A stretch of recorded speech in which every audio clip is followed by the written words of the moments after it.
Under 2 hours now until we hear directly from a recovered President Joe Biden on his decision to exit the race. And today we also heard from Vermont's governor. ABC 22's Malachi Flynn talked with Phil Scott earlier at his news conference. Malachi is live in the newsroom. Well, Lauren, Governor Scott said recently that he didn't think either Joe Biden or Donald Trump were fit for office. As for Vice President Kamala Harris, the governor isn't taking a stance just yet. He says he wants to see and hear more from Harris before he makes up his mind.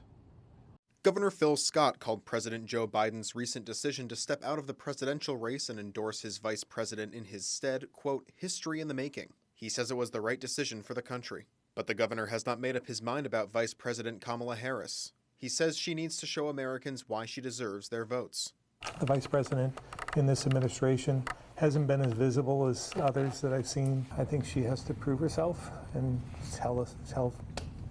tell Americans how she's going to deal with inflation, the affordability of the nation, the border, how she's going to unite the country. Scott says it's not just him Vice President Harris needs to convince, but other Democrats and moderate voters as well, saying Harris will likely need votes from outside her party to win the presidency.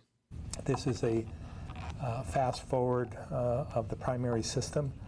She's got to convince the Democrats first that she's the right choice. If Democrats aren't going to be able to elect her, it's going to be, I think, independents, those in the middle, that are going to make the decision as to who becomes the next president. Scott supported Joe Biden in the last presidential election, but didn't this time around. The governor hasn't changed his thoughts on former President Donald Trump, however, and says he will not support Trump in this election.